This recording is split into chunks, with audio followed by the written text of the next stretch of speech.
Every January, millions of people make New Year's resolutions. And by February, most of them are already forgotten. So why do New Year's resolutions fail so often? And more importantly, how can we actually stick to them in 2026? Today, we're going to break down why resolutions usually don't work, the difference between a resolution and a goal, and how using SMART goal strategies can turn vague intentions into real progress. Let's get into the video.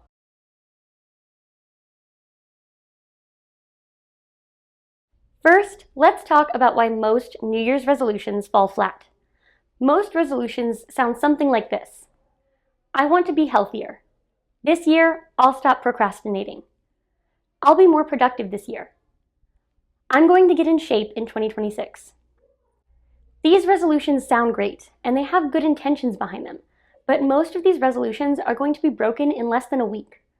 The problem isn't lack of motivation, it's lack of clarity. Most people's New Year's resolutions are usually vague, emotion-based, and focused on identity rather than action. They describe what we wish would happen, but not what's going to happen and how. These ideas are great starting points, but the problem comes in when we stop there. Before we get into how to make resolutions you can actually stick to, let's clarify something important. You may not have a resolution this year. You may actually have a goal instead. Here's how to tell the difference. A resolution is a broad intention or commitment to change over a long period of time, or even indefinitely. If you have a real New Year's resolution, you might say things like this. I want to read more books. I want to keep a journal all year. I want to be less stressed. I want to make or break a habit. Resolutions express a desire for a long-term commitment to change. Think of this more like a lifestyle change than an achievement you want to reach. A goal, on the other hand, has a specific ending point when you actually achieve it. If you have a goal for the new year, you might say things like this. I want to learn to do a handstand. I want to write a novel. I want to run a 5K. I want to learn to play 3 new songs on the guitar. The reason this distinction is important is because goals can help you stick to and actually achieve your resolutions by making them specific, measurable, achievable, relevant, and time-bound. In other words, you'll make them SMART. SMART is an acronym that helps turn a resolution into a workable goal. A SMART goal has to be specific, meaning you outline exactly what it is you want to achieve. Measurable, meaning you make it so you can actually tell when your goal is achieved and when you're making real progress. Achievable, which means you make your goal realistic and possible for you to achieve given other life commitments and circumstances. You create a goal that pushes you but doesn't overextend you. You'll plan ahead for setbacks and bad days and not be too hard on yourself when they happen. Relevant. Your New Year's resolution or goal should mean something to you. Don't make a resolution that you think other people will admire or one that just sounds good. Make one you actually care about. It's way easier to stick to it that way.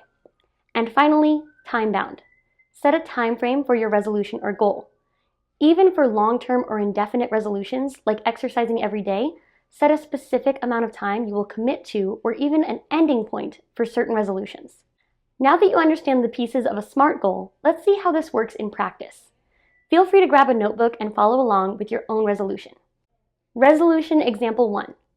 I want to read more this year. This sounds really good, and it's a great starting point, but it's unclear. How much more? When? What kind of reading? Let's break that down using the 5 SMART points for goal setting. Specific. Read fiction novels from my reading list. Measurable. 20 pages per day. Achievable. About 30 minutes of reading, which fits into my schedule. Relevant. This improves focus and enjoyment. And time-bound. I'll do this every weekday until the end of the year. The SMART goal might sound something like this. I will read 20 pages of a fiction book every weekday for the next year. Now we know what to do, when to do it, and how to know if it's working. Knowing these 3 things can make it much more likely for you to actually stick to your resolutions and goals this year. Now let's look at another example.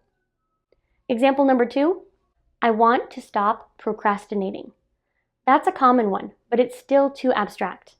How are you going to stop? When? With what?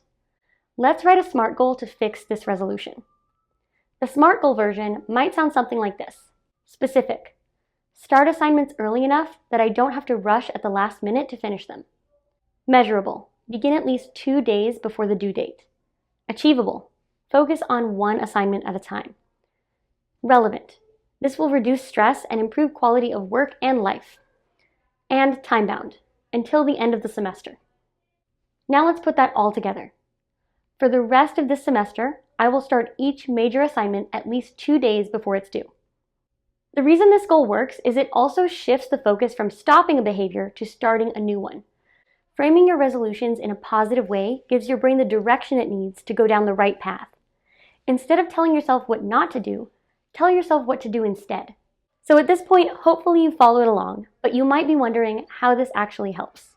SMART goals help because they reduce decision fatigue, make progress visible, turn motivation into systems, and support executive functioning skills like planning and time management.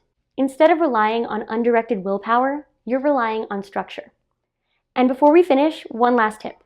When it comes to New Year's resolutions, less is more. One strong, well-defined goal or resolution is way more powerful than 5 vague ones. So this year, keep that inspiration that sparked your resolution. Use SMART goals to streamline your process and actually stick to your goals this year. And focus on progress, not perfection. Because the goal isn't to become a new person overnight. It's to make small, repeatable changes that actually last. Alright, that's it for today's video. If this video helped you, please don't forget to leave a like and subscribe to the channel for more content just like this. Happy New Year and see you in 2026. Bye!